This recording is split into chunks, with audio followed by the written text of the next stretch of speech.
wonderful family. It's another time on my channel. You are welcome today. I want to share with you 5 things that you must do before you start a business in Ghana or in Africa, whether being an indigenous person or diaspora.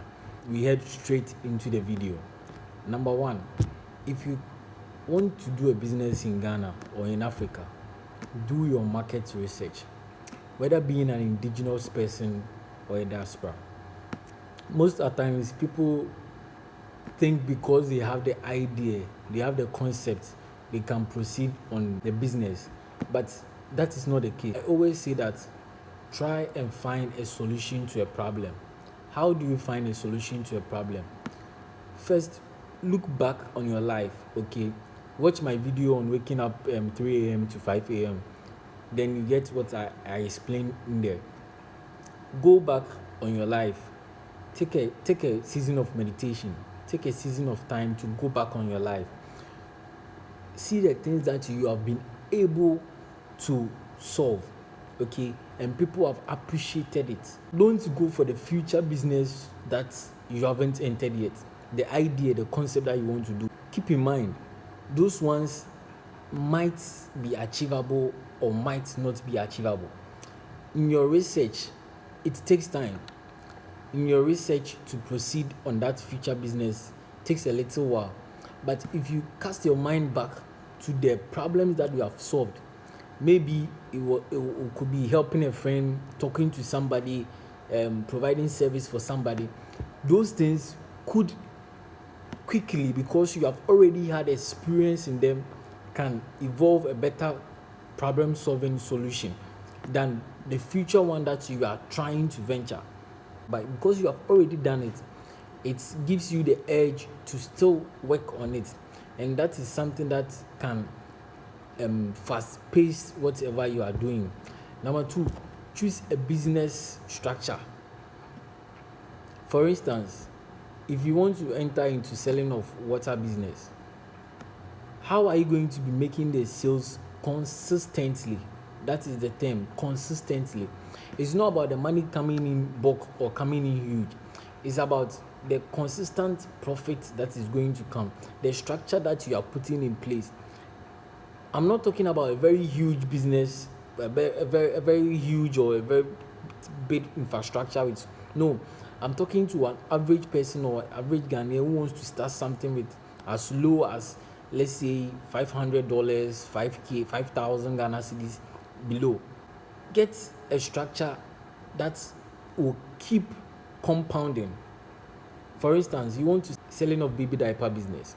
Whilst you want to start this baby diaper business, have you asked yourself, where are you going to get your supplier? Are you going to run out of stock? Your transportation, the retailers that you are giving to, or the buyers, your customers, that are they going to constantly be buying from you? If you have this secured means of infrastructure running, it makes the business run smooth.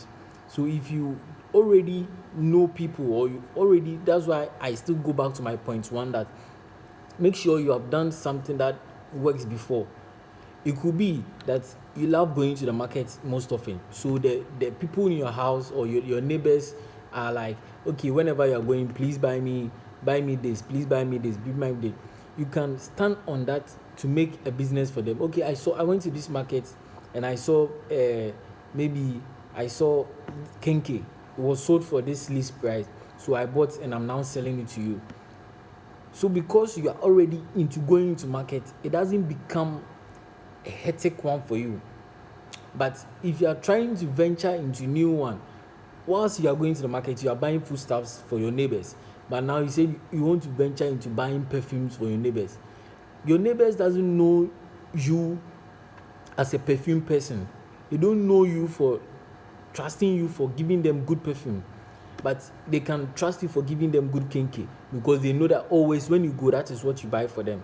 So they can even recommend you. That is how the business will start evolving. So let the structure already be there. Choose a business structure. That is what I'm pointing out. Let a business structure run. Okay. The third point I'm going to talk about is obtain the necessary requisites, or let's say license. Yes, I say license because They are the things that are going to allow you to operate smoothly. When I say license, I'm not talking about a very governmental one. No.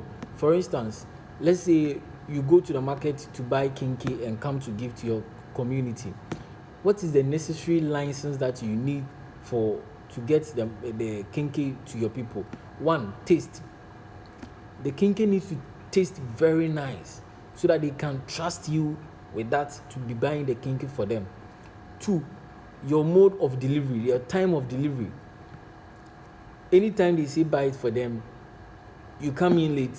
You come in when they don't like it. You come in, maybe you don't bring it to them instantly, you bring it to them the next day. Those licenses that they are, I call them the trusted source. Those trusted source that you are not able to deliver or you are not able to obtain throughout these years, you can't deliver them. So obtain the necessary requisite or the necessary license. My fourth point is secure a good funding and building team. Yes, secure a good funding and building team.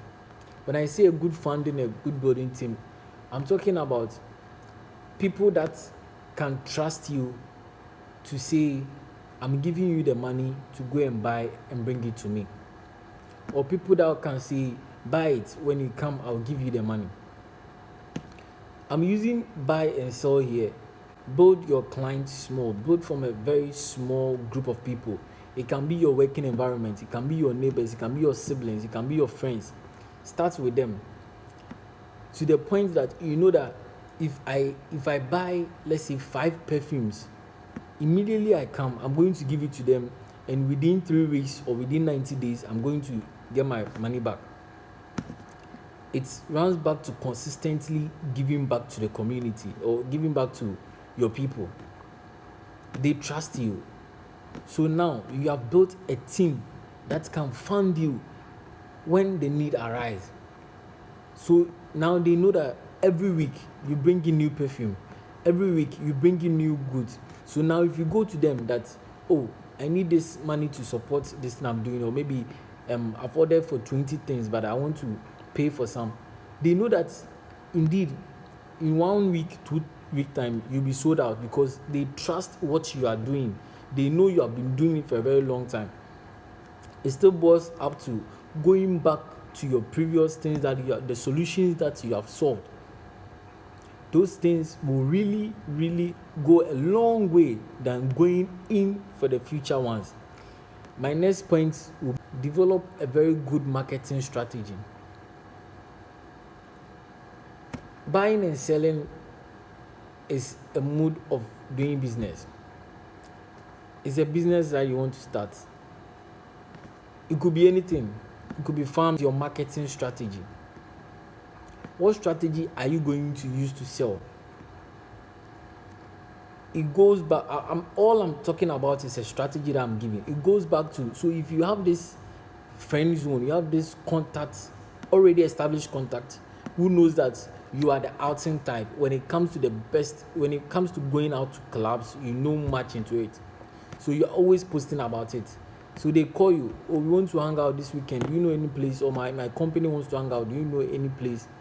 You can arrange with them in a very good marketing way, because that is the field that you know mostly about, and they know you that you do most of it.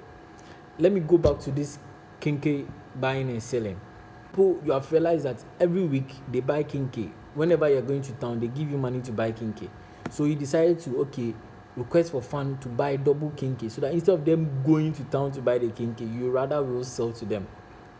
Now, what is the strategy that you're going to resell the already bought kinky because it's a perished good? You can decide to give it to them and take back the money later. So if you have a good marketing strategy, it's going to work for you on that way.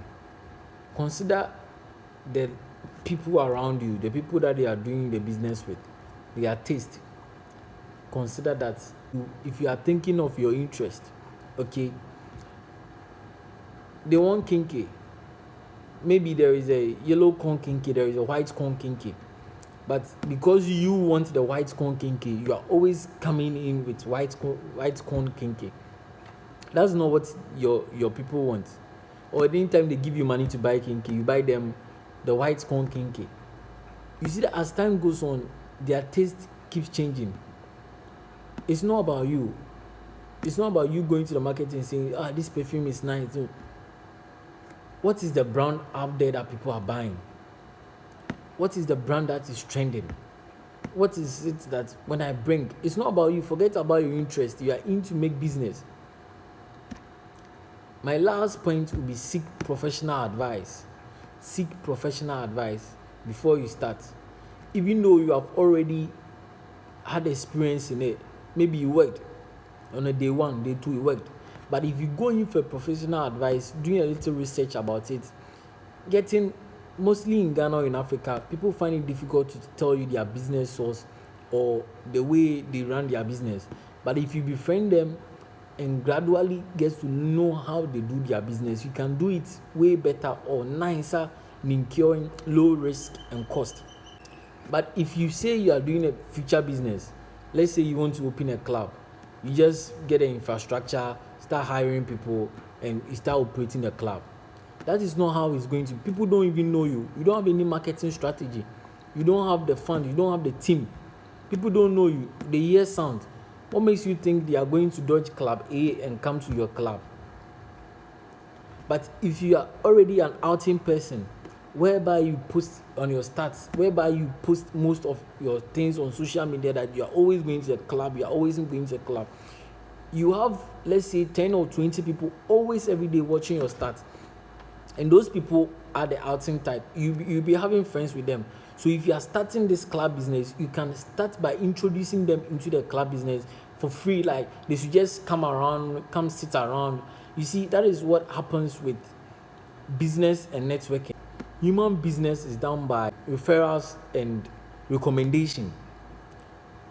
If you start in your first 90 days, it might be difficult, whereby you are bringing the people on your contact list and giving them free drinks for 90 days. It can't be any expensive drink, but just free drinks.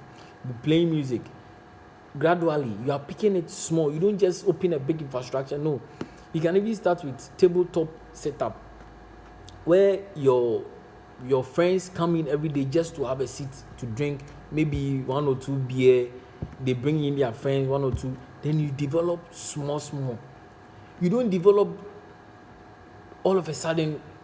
There's structure. You pay utilities, you pay your staffs, you pay tax.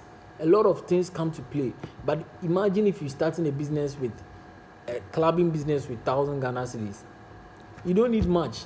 You already have your fridge or your your chiller. You have your table or chairs. You bring your friends around. They come sit, they drink, they pay for it. You don't sell it too high. The next business grows after 90 days. The next 90 days, you will see increment. So guys, this is some of the things that I bring on board on this channel. I'm uploading videos twice in a week to make sure that we all grow together. If you like me and you like what I do and you want me to continue bringing you knowledge like this, kindly subscribe to my channel, like, share for others to come and follow this platform. Give your comments, the topic, whatever you are struggling with, and in my own opinion and the little experience that I've gained over years, I'll bring it on board to help you succeed in your business career. Stay peace out there, stay blessed out there. Bye bye.